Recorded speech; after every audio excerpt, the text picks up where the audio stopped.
Hello, everyone. Welcome to this week's Tamer Talk, the official Wildhearts podcast. I am Dawn, Director of Communication, this week joined by Randy. Randy, how you doing? Doing good. How about yourself? Good. I'm glad to have the chance to actually talk with you. It's been quite a while. So it's exciting to have you back and chat with you on the show. We've got some exciting stuff to talk about in this episode, but before we do, let's kind of jump into what we've been up to, what we've been up to, whether that's Wild Hearts related, personally, whatever we want to talk about. Do you want to go first, or do you want me to? Sure, I can go first. Okay. Um, really just kind of getting ready for the holidays lately. Recently had my daughter do some deck building in Wild Hearts herself. Uh, Got to play against that deck, and she did really well with it. So that's pretty exciting. That's awesome. That is exciting. It's always cool to have like parents and children play together and share that experience. I know for me, I might have shared this on the show before, but like when I was like 8 years old or so, my parents actually owned a game store. And so they did a lot of like Magic the Gathering. So I kind of grew up with card games and playing card games as a child and playing a lot of board games and different stuff with them. So I know for me, it's really like something that means a lot when, parents play with their children. So that's really exciting to hear. I hope that you guys had a good time. Yeah, I agree. It's really special. It's like it's great to play with people you don't know and your friends and everything, but it's different when you play with your kid because it's so I don't know, it's just so fun. I don't really know how to describe it, but it just is. Yeah. And hopefully that's something that, for the children, like I said, for me, that was something that like still is with me to this day, is something that's very special and impacted my life and like kind of the direction that I took. Obviously, getting into gaming in an even deeper level and card games, and eventually leading to where I'm at now as someone on a team working on games. So that's definitely had an impact in my life for sure. So it's really cool to see. So hopefully that's something that, even if she doesn't take it that same direction that I did, and go like as all in with it as I have, then that's still something that hopefully she finds really special herself. Yeah, your parents owning a game shop sounds kind of like the dream. That sounds really awesome. Yeah. Yeah, it was there's actually a story that we like to tell that's kind of funny, but it's there was one time, and again, I was 8 years old now, learning, kind of like had learned the game. Um, and at this point, this was back when you had to have a DCI number and things were DCI sanctioned. That's been years and years since, they've had that. But you had to, that was kind of like their point system that they had. And you had to have at least 8 people to make it a DCI sanctioned tournament. So a lot of times they might end up with like seven. So they would have me play. So I'd be eighth, like an eighth player to make it DCI sanctioned for the other people at the store. And there was this one customer who was not the nicest of customers to other people. And I ended up beating him at one point, and I just did what I saw him do, which was be a sore winner, Oh no. and kind of, rubbed it in that I won. And my parents took me into the back of the store and were like, you can't do that like with customers, like, that's but also like good job. But like you can't do that. But good job. But like you can't do that.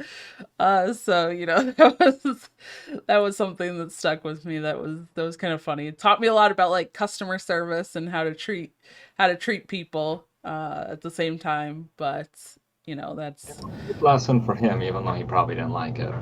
yeah, I'm Just be sure. very Yeah. cautious. You if you do stuff, they'll mimic you. Yeah.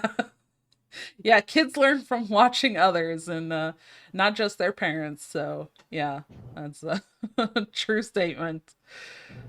Oh my gosh. Well, as for me, I've been up to just kind of working on some stuff behind the scenes for Wildhearts, getting ready to nothing that we're quite ready to announce or reveal yet. So, unfortunately, this is just kind of like a teaser, but we are working on some stuff behind the scenes and getting ready for what's coming in the future, and kind of some lead up stuff to uh, the holidays and some lead up stuff to, everyone getting their Series Zero product and tournaments and all of that. So that will be some stuff that's coming very soon. But that's kind of what I've been working on behind the scenes in terms of Wild Hearts, and experimenting a little bit with the deck builder that we're going to be talking about today, which is very exciting. The team has put a lot of work into this. So uh, outside of that, I had my birthday. I don't know if I can't remember. I think my birthday was on the last week's episode, so it was or maybe in between. I don't even know anymore. The days are gone. It's been a while. But I had my birthday in there, and did some fun exciting stuff. So that was a lot of fun, a lot of exciting stuff, but also a reminder that every year I'm getting a little bit older, and that's okay in most cases, but there is some stuff that I still want to do that I'm kind of like I need to get on this before it becomes too late. Well, yeah, I'm excited to see what the Wild is cooking up, and I hope your birthday was great. Was it good?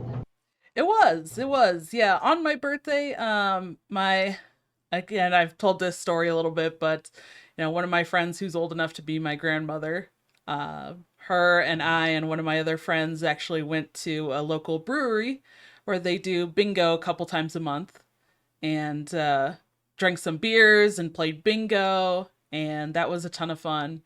I ended up drinking like 4 beers, which is a lot more than I normally drink. I normally drink like one when I'm out and do stuff. So, but they like bought me food and bought me beers and stuff, and it was like, okay, like, one of my friends had picked me up, so I wasn't driving or anything. So, it was like, all right, I guess I can drink there, I'll have some stuff, and just did that, and ended up, funny story, I do some door dashing, and when I had gotten home, I fell asleep from all the drinks, and then I ended up sometime while I was asleep, I'd like autopilot logged into the app to go dash, and then I woke up at like 2 in the morning at one point to like go to the bathroom or something, and I looked at my phone and it was like, you missed a delivery. Oh no. So it had logged me out of the app because I was inactive for too long or whatever. But it was kind of funny. It's like, huh, I don't remember doing that. Okay, I don't know how that happened. But yeah, so duly noted. When you have some beers and then go to sleep, maybe not have my phone right next to me, because I'll try to do some work, I guess. Right. Well, other than that, it sounds like you had a great time.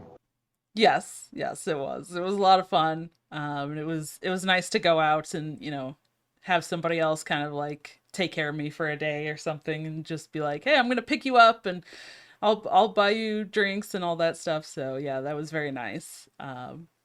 My husband made me crepes, like sweet crepes, like with a cream cheese sugary filling, and berries and stuff all over them, which was lovely. I asked for those every year for my birthday as like a special birthday meal. So I ended up actually getting them twice, so that was nice. So Very yeah, that cool. was that was definitely exciting. But my birthday and then leading into the holidays, I tend to eat a lot more that I don't usually eat for the rest of the year. So I don't know how that's going to turn out this year, but you know, I probably Holidays are fun. shouldn't. Yeah. Oh. So, yeah, that's kind of what I've been up to. But If we don't have anything else, I think we can jump into talking about what the team has been up to behind the scenes. We shared in the Discord um, about a deck builder, and it was kind of like in the beta version. This is really kind of being put out there and still being implemented on, still being improved upon. So there's still changes that are being made after like everyone gives their inputs and after, every suggestion comes in. So if you haven't checked it out yet, definitely recommend you check out the deck builder. It is on the official Wildhearts TCG website. So if you just type in like wildheartstcg.com, you should be able to find that. Um, and let's take a look at the deck builder here. It has an entire card library, and there's different tabs that we'll kind of talk about as well, but it breaks it down with the familiars, as you can see, and then gets into each of the styles with might first, then special, then tactics, and then finally the ferocity cards. And then at the bottom is all of the fields and then kind of specialty cards. And I say specialty cards, but the crowd roars and fan mails are the cards that come in the Tamer challenges. So they come a little bit different, but it does actually note that that's where you can get those. Those are Tamer cards for Tamer challenges.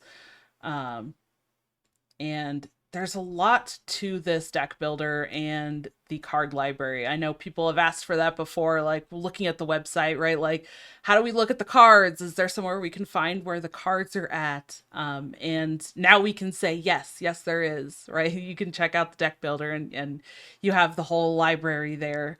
Um, and it's really cool. If you click on one, it'll tell you like it's a familiar, it'll tell you the style, it has a little bit about um like where you can find it, the two-player starter set, what it is, its power, keywords that it has, traits that it has, and then you can add it to your deck or your side deck.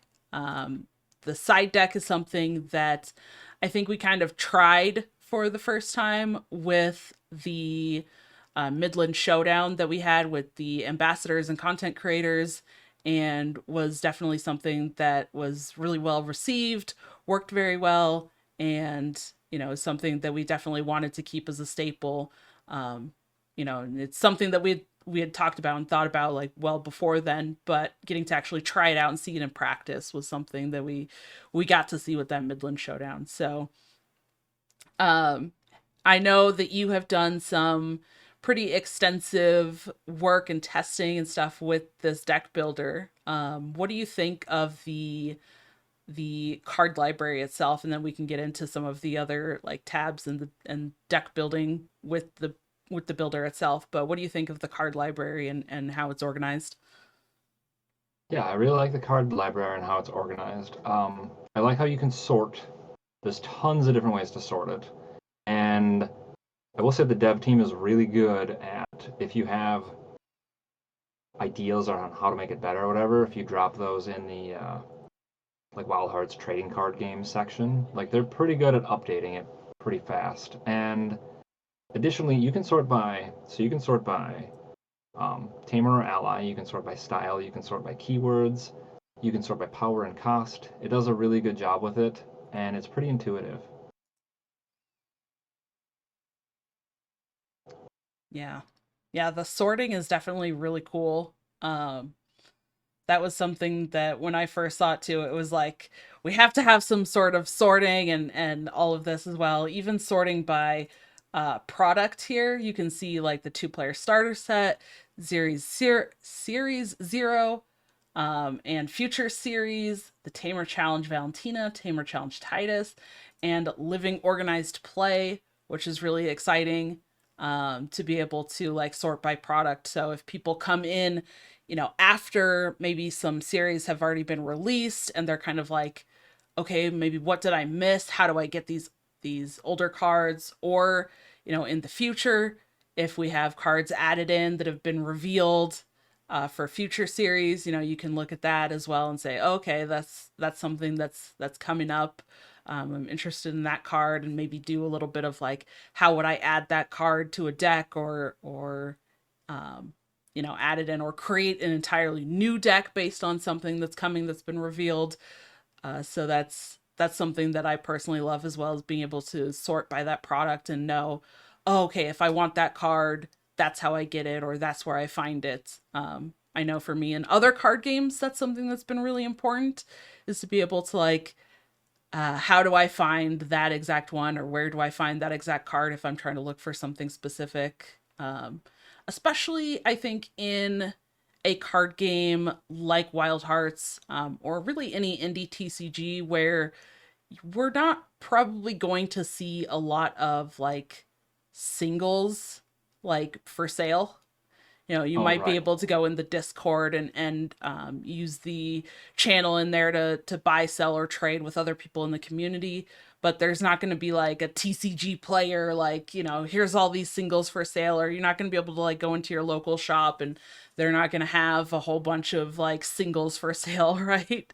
I mean, obviously in the future that would be cool. That would be really awesome to see. But that's just a reality for many card games, is that they just don't have that. So Right, yeah. I think maybe in the future that'll be a thing. I know there's some stores that Wild Hearts is now in, and it's getting bigger every time. So it's definitely a possibility in the future. But for sure, knowing what sets you're missing stuff from, so you can even know what you're asking for if you go into the Discord and look to trade or whatever, would be is really helpful. yeah, absolutely. I love that you can sort by cost as well. There's nothing that's 5 or 6 cost at this point, but being able to sort by cost and by power strength is really cool too. Just to be able to like, there's so many, as you said, so many different ways to like filter and sort and find what you're looking for, that it's very helpful in terms of trying to actually like come up with ideas and deck builds and see what can work together, what can't, and try to find exactly what you're looking for. But they do have the next tab, which is the deck builder. And this is where you actually can go in and build your own deck, right? So you can name it, you can put a description. One of my favorite things is that it actually has the deck rules on the side as well. So it'll actually show you exactly what you need, whether that's you haven't built a deck before, or you need reminding of how many cards to include, or if you just start like putting cards from the library into your deck and then you're like, wait, I don't even know how many I've added. I just added some cards, or like, what am I missing still? Did I forget my familiars? Like, were you just so excited about some other cards that you forgot your familiars, or if your fields? I've done that before, where I'm like, okay, yes, I'm gonna play these familiars, and then I start adding cards, and I'm like, I forgot my fields. I should probably have those. Well, and it won't let you save your deck unless it is valid. So it's a really good checklist too, because you'll go through and you'll forget your fields, and then you're like, why won't this save? And you look and you're like, oh, yeah, crap, I need to go get these fields and put those in there, and then we'll save. Yeah. Yeah, and I love too, the very first thing that it says is it must have exactly 34 cards, which the 34 cards is your 2 fields, your 2 familiars, and then your 30 card deck. Which I think is something that's also really important for people who might come from other card games, where they have like a minimum, right? So it's not a minimum of 30 cards, is you have to have exactly 30 cards. So that is Yeah, something that's a little bit different with the deck building. So it's nice to have that reminder as well. and unlike some other card games, it's the deck itself is 30 cards, and then your fields and your familiars are separate. Where like some card games are like, well, you need 60 or 100 cards, and that's everything. That's all the extra cards, makes up that 100 or that 60. Yeah. Yeah, where those cards like get shuffled in and they're part of your deck, whereas this, they're separate and not part of the actual deck that you're drawing from. Yeah. Um and then of course breakdown of the side deck rules, which is really cool. So if you are playing in a tournament that we're going to be hosting, or maybe even building a deck for a tournament that like a third party organizer, an independent organizer is running, something like that, and you need a side deck, especially for tournaments, or if you even just want to have a side deck in there as like, these are cards that I'm thinking about that I could switch in, but I don't want to forget about them, so I'm going to put them in my side deck, and then I can easily kind of look at that and say, like, after I've tested some, oh yeah, that was the card I wanted to add, and do I think that's still going to work or not? Yeah, speaking of that, kind of jumping a little bit ahead, but with the deck builder then too, now you can say you build a deck and you get done and you have your side board and everything, and you're like, wow, I really like this, but maybe I want some of these other cards, but I just don't have room. You can Mm-hmm. now save your deck down, and then you can go back in the deck builder and build the deck, and you can duplicate your deck now. And then you could go in and you're like, well, I want this deck, but I want to just change these 4 cards or whatever, and I don't want to keep my sideboard the same. Well, then you can easily make a couple different deck builds within the deck builder where it's basically the same deck, but you've just changed a few cards for multiple iterations while you're still kind of pondering it. Yeah.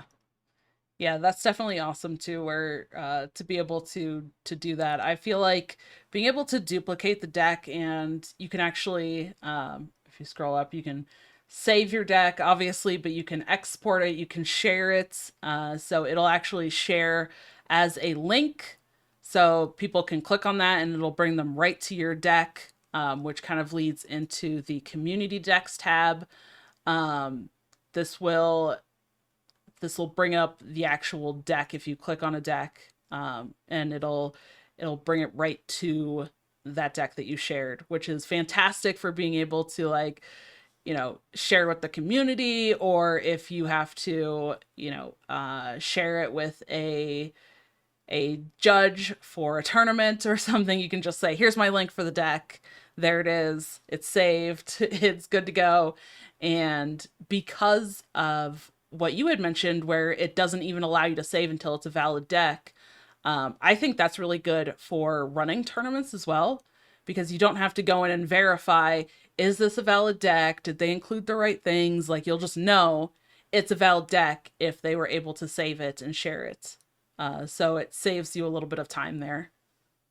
Well, yeah, it definitely saves the headache of the or the judges that are dealing with that because then they don't have to. It's one less headache. Yeah.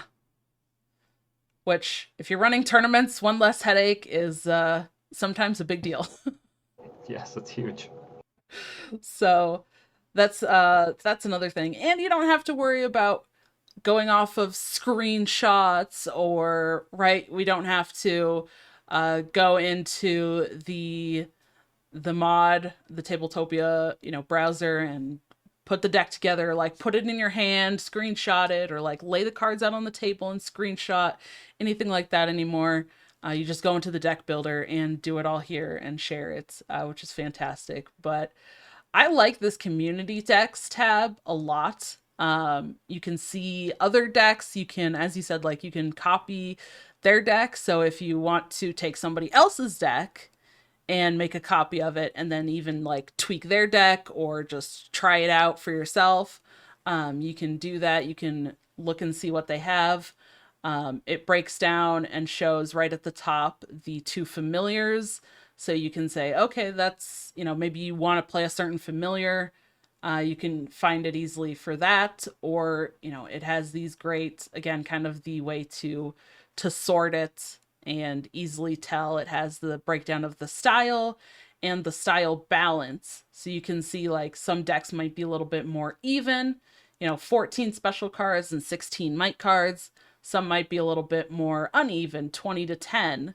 And you can kind of judge and see and say, is that something I want to do? Why did they build it that way? Maybe if you're trying to get better at deck building, you can also reference, and say, okay, like, I'm kind of curious why they built the deck this way. I'm going to look at it and see if I can figure out, why they did that. Maybe there's cards that say, or a familiar or something that says, like, reveal something, and a certain thing happens if you reveal a certain style or a certain number of the cost of the card, right? So then you're like, okay, that makes sense why they did it this way. I can kind of see that. So um, being able to see that breakdown is really cool. And there's the highlighted deck as well, which we have some ideas on what to do with this in the future, which we're going to be doing, I think, which is something that's very exciting as well. But to be able to have a highlighted deck and like feature certain decks is something that's going to be really cool for the community as well in the future. Yeah, for sure. So, with your experience with this deck builder so far and all the testing and stuff that you've done, what is your experience with the community deck tab? Um, have you done a lot with like looking at these other decks and trying to see what other people are doing with their decks, or what have you been using it for? Yeah, I like seeing what other people make, so I'll go through and I'll look through it. And I think the best part about deck building is it's an iterative process. So what I might think makes for a good deck might not be what you think makes for a good deck, or what some of the other people think is. But what you get from it is when you kind of go through it all, you kind of see like, oh well, their what's their strategy? Like trying to look at these deck builders and kind of see like, oh, how are they trying to win? Can I see how they're trying to win from this? And I think that can really help too when you are trying to build your own decks as well. Yeah, definitely. I've definitely done that in other games as well, where it's like I would not say that I am the greatest deck builder from scratch. So I am definitely somebody who likes to take other decks and then play them and then iterate on them. I've over the years that I've been doing content and playing games, I've tried to build my own decks and iterate on them, but definitely I am not not the greatest at that, and I know that. Which, that's okay. It's not, something that like is the worst thing ever. But every once in a while I'll build a deck that does pretty well and then I'm like, yay, I did it. That's I I did a deck that worked really well. All right. One every like 5 years is probably fine for me, right? That's a good ratio. Yeah, it's hard. Deck building can be really hard. One thing I like about Wildhearts is the deck building. Put on with this, like the the skill expression. There is skill expression in your deck building, but I feel like there's more skill expression in how you play the deck that you have.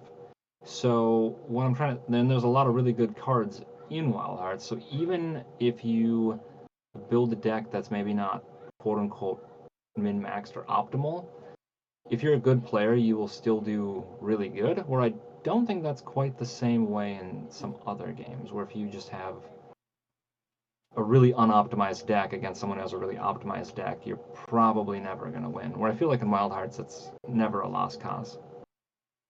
Yeah. Yeah, I completely agree with you. I think that's a really good point. It's my experience as well is that in other games, sometimes you do have that like here's an optimal deck, here's a not optimal deck. You don't stand a chance. Sorry, like, just that's the way the game is built and designed. But Wild Hearts definitely feels different in that aspect. And I think even if you've never played a deck before, as long as you've played Wild Hearts and you can kind of understand some of the um I don't want to say nuance, but some of the kind of actions that you can do or not do, or kind of the way that some of the cards work together, you can pick up any deck, like from this community tab, right? And just say, okay, now I'm going to try that deck. And without ever having played that deck before, you can find some different lines, some different plays, some different combos, um, which is really cool. And it may be the same ones that the person who built the deck intended, and maybe you end up finding something else that wasn't initially in that deck builder's mind. But that's something that's really cool too. I think about Wild Hearts and the deck building is that, yeah, there's like the more you play, and you could play the same deck over and over and over, and also because of the way that Wild Hearts works with things like the judges cards, it's never going to feel like the same experience. Where I think in a lot of other card games, you kind of have that repetitive feel with some decks, right? Where it feels like it plays the same every single time, and it's just like, okay, I do this on turn one, I do this on turn two, I do this on turn three, and if I don't do that, I probably lose. That sucks. That feels bad. It's like that's not a very fun experience. But in Wild Hearts, it's like there's there's a puzzle every time. And it's like, what is the judge's card, reveal? What's happening? Did a field get switched in that I kicked out of the game that now I have to reevaluate how I'm playing because that field is back in the active slot and I didn't want it to be there, and now it's impacting how I have to play my cards? Or what's happening with the familiars? I think is another big thing, right? Having two familiars is huge. You don't just have one. Yeah, and the synergies between them is so huge. And kind of going back to the whole like judge thing, the wrinkle of the judge deck makes every game feel pretty unique. Like even with the starter decks, like I've had games Mhm. where the judge has blocked the Chrism 2 rounds in a row, and if the Chrism's your familiar, that feels kind of bad. But if you're going against the Chrism, that's wonderful because that's a lot of their power that they're just missing, or they got to move, or they got to use a card on, and that's a whole that's part of the puzzle, right? That's something they got to deal with. Yeah, definitely agree. That's one of the things that makes the game unique as a whole. So I think we've kind of shifted a little bit. Let's take this chance to shift into a conversation about deck building as a whole in Wild Hearts. And I think we can kind of, uh, as we talk about this, we'll put some strategies and tips together, and maybe we can actually build a deck. But all right. So the first thing that I want to talk about is the other day I had posted in Discord in our question of the day channel, talking about like what advice do you have? And we had a couple comments in there. The first one I want to bring up is basically, this you can't deck build like you do in other games. Like forget everything you know about deck building in other games, and just forget it. Forget everything you know. That's it. That was the advice. Which, yeah, yeah, I tried building a deck like I would in other games, and it was not good. It did not go well. I will say it was it was very bad. Like I said, I'm not very good at deck building, but trying to use my knowledge from other games to build a deck, I was like, yeah, this did not go well. That was not a good idea. So that I think is advice that we've kind of already mentioned, right? That there are different things, and you have to, because of how Wild Hearts plays and the different things that happen throughout a game, you do have to think about things a little bit differently. Um, One thing that I want to start with is talking to you about the costs and the kind of like the cost range, I guess.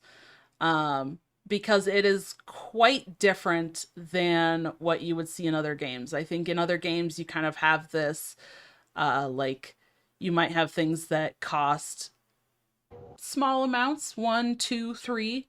Maybe you have some like mid game cards, right? That cost like four, five, six. Then maybe you have stuff that costs like seven or more. And you don't really have that in Wild Hearts. And if you try to build your deck in a like, I'm gonna put in some low cost stuff, some mid cost stuff, and some higher cost stuff. I mean, the high cost stuff right now is four, but if you Mm. put too much high cost stuff, you're gonna have a bad time. So the curve, I think, is something that I want to talk about with you, and it's very different from other games. You can't just kind of have like, oh, I'm gonna have this curve of like curving into my fours and then playing, threes and fours for the whole game. It doesn't really work that way. Right. Well, especially since the turns are so back and forth. So I think realistically speaking, when you're looking at cost curve for your deck, you really need to take into consideration the amount of card draw your deck has built into it, or how much discard, if you're playing Ferocity, your deck has built into it. Because if you're running, say, a couple Lady Seers, a Lady Seer is a card that gives you an optional discard to give another creature in the field -4. Well, and then say you run a whole bunch of 0 costs. Well, you could end up with no cards in your hand pretty fast if you don't have a way to get more cards back in your hand, and you're not really thinking about that.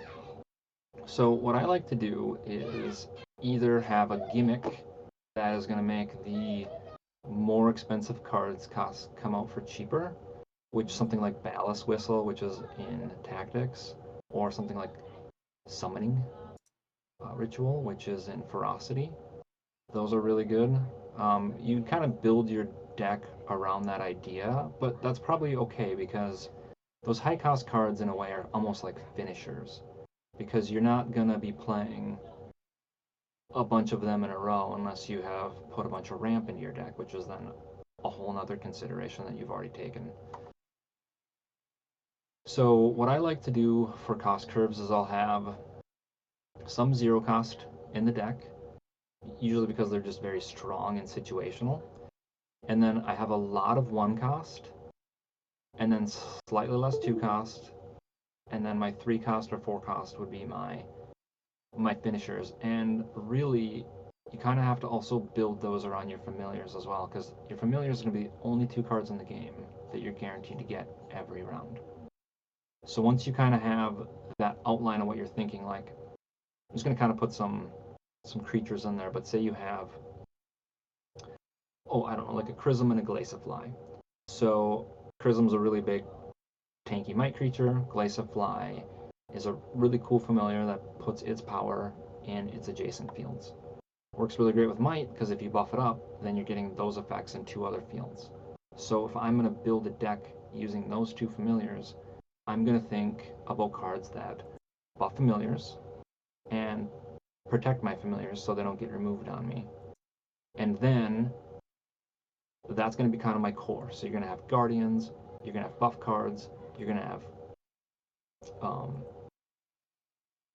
you might have other like tanky creatures that you want to put in there too, like Tortu, just to kind of make your deck sort of your field placement's kind of sticky, I guess. Like it's really hard to get rid of creatures with block unless you're running against someone who's running a lot of special and they have all those special attacks. But then you need to make sure that your cards are sitting behind Guardian.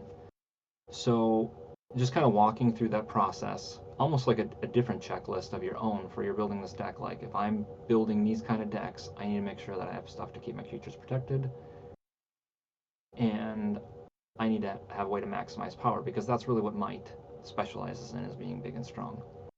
And then for finishers, I probably have something like Volt Rock is really good. That's going to give your Glaciafly a bunch plus power if you haven't been ramping it up, or could give it block. And then, or if you're running a really bunch of small creatures, you could also run block. You could run Unity Tactics, but I don't know if that's quite as good in that deck. But that would be like something that I'd be thinking about as like a 3 cost finisher style and that kind of a thing. If I'm running like say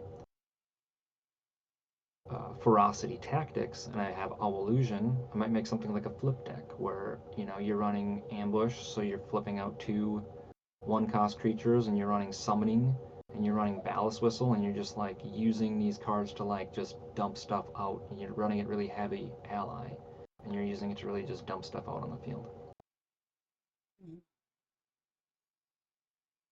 Yeah, I think something that you mentioned that's really important to think about too is those alternating actions, right? This isn't just a like I'm gonna play on curve and tempo out stuff and just play the biggest card I can every turn.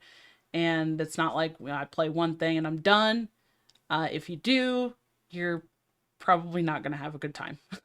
I can tell you from Oh, experience. I've tried it. It doesn't work very well. You play one card, and then your opponent does something to either remove the ally or, you know, they get to play a bunch of stuff, and then you're kind of just sitting there watching them play a whole bunch of stuff, and you're like, oh, this isn't very fun. So yeah, that's it's definitely something that's very different from other games where you do kind of have to think about that. And that reflects in the deck building, as you were saying as well, right? Where you can't just have like your finishers be a bunch of the cards in your deck, and even if you do, you have to have something to help kind of pull those out for cheaper, or play those, or get cards that maybe play multiple things at once. Something like ambush can play multiple things at once. You're getting a little bit more value there. Um, and you can't just like say I'm going to play like on turn on, the first round when I have two resources, I'm going to play something for two and that's it.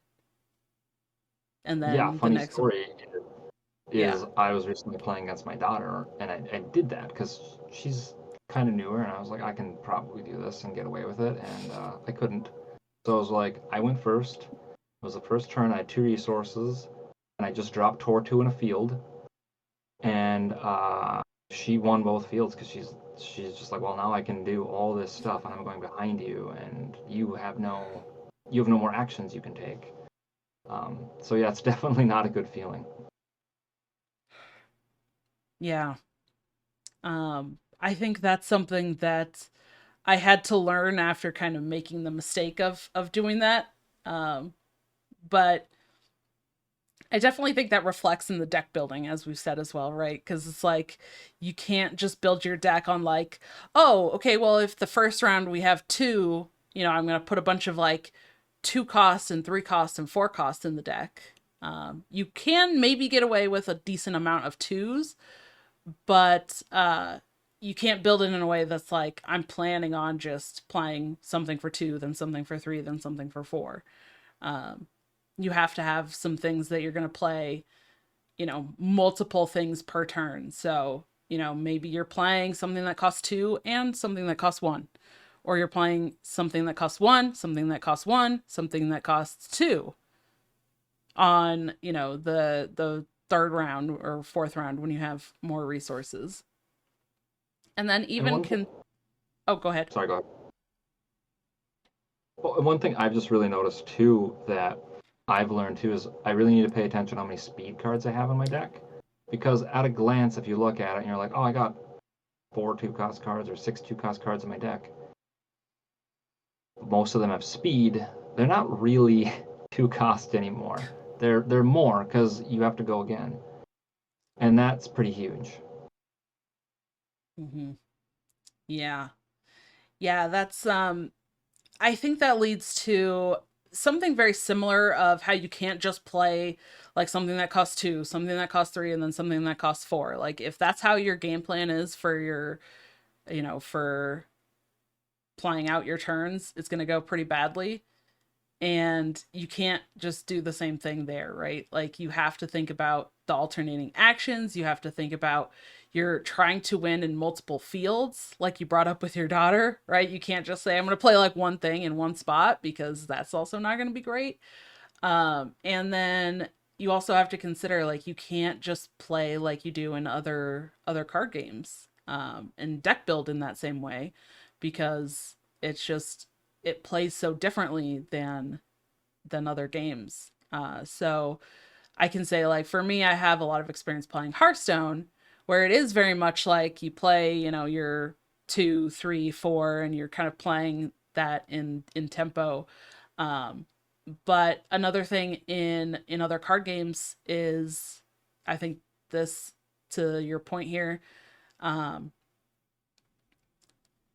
you play out your whole turn in other card games, and then you end your turn, and then it's your opponent's turn to do all of their actions. And that's the alternating back and forth, is like you do all your stuff, then your opponent does all their stuff, then you do all your stuff. But in Wildhearts, it's not like that. You do one thing, your opponent does one thing, you do one thing, they do one thing. So if you do put too much speed in your deck, then it kind of turns into playing how other games play, where if you play speed, then you have to do something else, And especially if you play speed, speed, then something, that could potentially be your whole turn. And then, as you said, with your daughter too, right? Then it's like now your opponent goes, okay, now I get to do all my stuff and you can't do anything about it. So they can remove your cards, they can win fields, they can move their stuff around, they can do, and they know that you don't have anything else to do. So you're not going to be doing anything in response to what they're doing, which gives them a lot of control over the game. So, yeah, speed is definitely something that's huge as well that you have to consider in terms of not just the cost of a card, but having too much speed can be detrimental. Yeah, I mean, speed is definitely a double-edged sword. I've had it in games where, going against the devs where, uh, I was like, well, speed is bad. And they're like, no, it's not. Here, watch. And then, they proceeded to set up their fields in a way where even though they had passed, the fields were just so well set up that I couldn't, punch through their defenses. And I just think that that's a style of deck you can build too. I mean, it was Might Special, and that has a bunch of ramp. And Yeah. Yeah, that gets into the next point that I wanted to bring up with deck building, which is talking about the resources. So in Wildhearts, the way that it plays out, the first round, you have two resources. Next round, you'd have three. Next round, you'd have four. Next round, you'd have five. Unless you have cards that get to add resources, which are ramp cards that you're referring to, right? So you would have more than that. But it's not like a game where, and you can actually choose not to play a resource if you wanted to, right? I definitely would not recommend that unless it's like maybe the final round. And depending on how your deck is built, if you have a small hand that you've gotten to this point and you only have like two cards and they both are really cheap cards, maybe you don't need to put down another resource. You'd probably rather play the cards that you have than put one down as a resource. But it's not like other games where it's like you're not guaranteed to have that mana, right? You can choose to play it or not. But you're only getting to the point where in a typical game, unless you built your deck in a way that adds more resources, at the end of the fourth round or by round four, you're only going to have five resources to use. So it's right, not a game where you're going to have like, oh, I'm just going to be able to play like this 7 cost thing because now we've gone that far in the game. Or now I can play this 4 cost thing and this 2 cost thing. Like you're not going to get to that point in a typical game unless you build your deck that way. So um, I just wanted to ask, like, what's your experience and tips for building a deck in terms of thinking about like kind of the fact that you are limited in the resources that you're going to have over the course of a game? yeah, I think certain styles really lean into that they have less resources. There's ramp in right now. There's ramp in both ferocity and special. There's more. Well, right now there's more ramp in special. You have foxtail necklace and you have take flight. And in ferocity you have sacrificial bond. And that and sacrificial bond requires you to KO an ally to do that. So that's one of those like, do you have either do you have that strategy built into your deck? Like, okay, well, maybe you're playing ferocity and might, and you have a Sylph Amulet in your hand, and you're gonna play a Sylph Amulet lets you bring a creature back that's been KO'd this round, and you give it block, so you return it. So maybe you're gonna play something, and then you're gonna sacrificial bond it, and then you're gonna Sylph Amulet to bring it back, and then next round you'll have 3 resources, and you've gotten double debut on whatever it is that you decided you sack bond on. So I guess circling back to the original thing is even ramp has considerations on how you want to use it in the deck, because usually they also have another thing you can use it with, like Foxtail Necklace, if you're doing Might and Special and you have the Shadoon, which is a raccoon. Foxtail Necklace is an item, and it whenever you play it, the Shadoon would give one power to another creature in a field. So there's some synergies there too with when you want to play it. Now, usually, if you get Foxtail Necklace or something like that, you want to do it as early as possible, because if you don't, then you're losing resources in rounds 2 and 3 are really important, and 4 too. But getting them earlier is usually much better than getting them later. Yeah. Yeah, I completely agree. And that's another thing too, is that even though it's a 30 card deck, there's only 4 rounds. You're only drawing a few cards per round. And as you mentioned earlier, like depending on how much draw is in your deck, realistically, in any game, you're not going to see your whole deck. So there are also chances that you don't draw your ramp cards, like the Foxtail Necklace that you're talking about, right? There's times when you're not going to find that stuff, which leads me to talk about Mulligan, because I think we also have to consider the deck building impacts on mulligans as well, which also kind of ties into the cost of cards and what you're including. But you do kind of think, one thing that I've kind of started getting in the habit of when I'm deck building in any game is I kind of deck build and then I do some test like mulligans, starting hands. So I'll build my deck and then I'll say, okay, if this were, you know, the beginning of the game and I draw my starting hand, what does my starting hand look like? Is it a bunch of really high cost cards? And then I re-mulligan. What does it look like now? And if I notice that it's too expensive or I'm not finding the cards that I want as consistently, then I feel like that's actually something that I need to change in my deck building, to make sure that I'm getting those cards. So when you're including ramp, something like in the mulligan, you might actually be wanting to mulligan for those ramp cards so that you do find them earlier, like you're saying, because it is just so much better to have those early. So when you're deck building, maybe you can try and do like a couple test runs and say, okay, like how often am I seeing these ramp cards? Do I need to put in 2 copies of them? Or after testing the deck some, maybe you find that you're um, finding them like too much and you're not using them often enough. And then maybe you just say, okay, I'm going to do 1 copy, because that's also something you could do we haven't talked about, is the fact that cards, you can have 2 copies of a card in your deck, but you could just include one if you wanted in some cases. Yeah, I do that with a lot of 3 cost cards.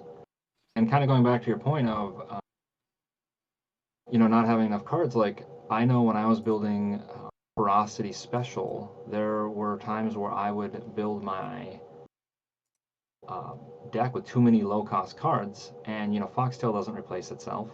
So you'd end up where in the beginning it seems like it's a really good hand because you end up with 2 Foxtail Necklaces in your opening hand and a bunch of other stuff. But then maybe you have a Lady Seer in your hand too, so you play both Foxtail Necklaces, drop a Lady Seer, and all of a sudden you're down 4 cards out of your starting hand, plus the resource you probably played, so you're down to 2 cards. And you go through cards really fast that way, and then you're kind of almost playing behind. Yeah. Yep, I've done that before. That's I think especially depending on how you're, like what styles you're playing, that can happen a little bit easier than others as well. And that's something that you have to consider. But I think all of this to say that there is a lot of aspects that you do want to include when you're deck building. There's a lot of stuff to think about. But also I think doing things like the kind of test mulligans and running through some games with the deck can also really help you see where your deck might need to change in terms of the deck building, whether that's changing from 2 copies of a card down to just 1 copy, or whether you have too many 3 and 4 cost stuff and you need to change that, or you know even the cards you mentioned earlier, that's like Ballast Whistle, maybe you only need one or two of those. And depending on like how your deck's built, you say, you know what, I think I can try to find the ballast whistle, and if I don't find ballast whistle, my deck still plays pretty well without finding it, and that's good. So I only need one. But maybe you build it in a way where it's like, no, I want to try to guarantee that I see this or give myself the best chance to actually draw that ballast whistle. So I'm going to put two in the deck. So, there is that aspect of it as well. There's just so much to this deck building that I feel like we could talk about this forever. Well, right. I think you could have a whole thing like mulliganing is a huge skill. It's like a skill that I don't know that I am very good at. But knowing when to mulligan and when not to mulligan based on what's in your deck and what you've drawn is, I feel, hugely important to winning games that would otherwise be really close. All right. Well, I think it's time to kind of wrap up here and close things out. So do you have any other like final thoughts or final anything that you want to add, any advice or anything that you want to make sure that you include before we wrap up? Yeah, I just want to reiterate the importance when you're building a deck, since Wildhearts so different from other TCGs you've probably played, is really look at the most important choice you're going to make is choosing your familiars. And then your second most important choice you're going to make is the fields that go with them. So really making sure that you have synergies with that is very, very important, because one of your fields might get kicked, one of them might not be, but there's always a chance to get it back. And making sure that you're making your opponent make a tough choice on whether or not to kick your field or theirs is good. And then making sure that you have synergies within all the cards of your deck that work with the familiars you choose is going to give you a much better chance for success. Yeah, completely agreed. That's a really good point. I think for me that's something that I definitely had to learn the hard way is like you have to build your deck around your familiars. Like you have to kind of start with your familiars and then build your deck from there. I have tried doing it the other way and really did not work out very well. Didn't go great, and there was like no synergy, and it was just kind of like playing out the familiars for whatever reason, and then you'd have your other cards, and it was like that just did not work very well. So once I started actually kind of putting together decks or playing decks that you kind of base off of your familiars and then go from there, it works a lot better. So yeah, definitely agree on that point, and that's something that you know you have to really think about. So good point. All right. Well, I do want to give a special shout out and thank you to everyone who has watched this episode and watched this far. I have added in our Discord a Tamer Talk mailbag channel. So if you have questions, I think that going forward we'd like to have kind of a mailbag segment every Tamer Talk. So if you have questions that you want to ask, whether it's relating to a certain topic, relating to a previous episode and its topic, or just any question that you want to ask of me or a guest or anything like that, please post that in the Discord. Send those questions our way, and we will answer those on the upcoming episodes of Tamer Talk in a mailbag episode or a mailbag segment on the episode. So thank you to anybody who might do that. I really appreciate that, really look forward to that, and thank you for watching this episode and checking it out as always. And thank you, Randy, for joining me for this episode. I really appreciate it. Thank you for having me on. It's always great to chat with you. Thank you. Likewise. All right, well, that'll do it for this Tamer Talk episode. Thank you all so much for watching, and we'll see you in the next one.